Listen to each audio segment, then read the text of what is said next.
hello mga ka-preni. Ako nga pala si Ena, siyang inyong nag-iisang proud na tindera ng gulay at ang inyong bodelerang nanay. So ito na nga mga ka-preni sa mga nagtatanong sa amin kung bakit daw hindi na kami nagtitinda.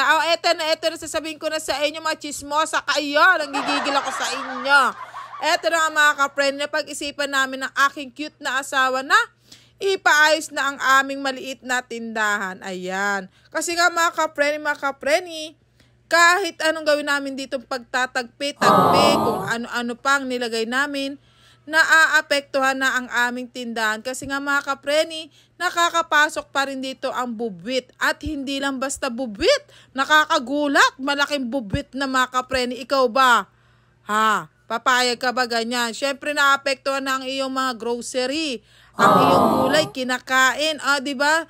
Wala ka nang kinita lalo mga ka-preni. Kaya kahit mabigat sa aming bulsa, pinaayos na namin ang ating tindahan. Ang aming tindahan, ayan. So mga ka-preni, dito kami sa warehouse bumili para medyo makatipid-tipid tayo ng mga materyales. So mga ka-preni, mahigit 1 linggo rin itong tindahan namin sarado.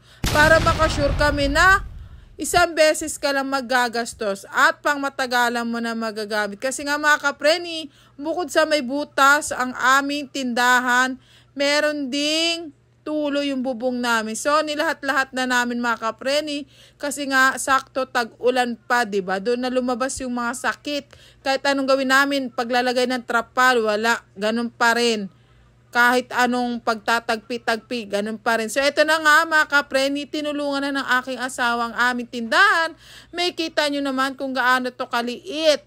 So, mga ka-preni, ganyan lang niya kaliit, pero yung nagastos namin dyan malaki na. Siyempre, bayad pa sa tao, materyales, sobrang mahal na mga bilihin mga ka-preni. Diba? Maski pa ako, nagtataas din yan. Ayan. Pero, syala na mga ka-preni, syala na, hindi na ako masyado mahirapan magsara-sara ng paninda pag magsasara na, pag mag-uuwian na, ayan. Diba? Hindi na rin mahirapan ang aking anak. Kaya sa mga chismosa ko dyan, magtitinda pa rin po kami ng gulay kahit umaraw umulan, daanan man tayo ng pagsubok. So, laban!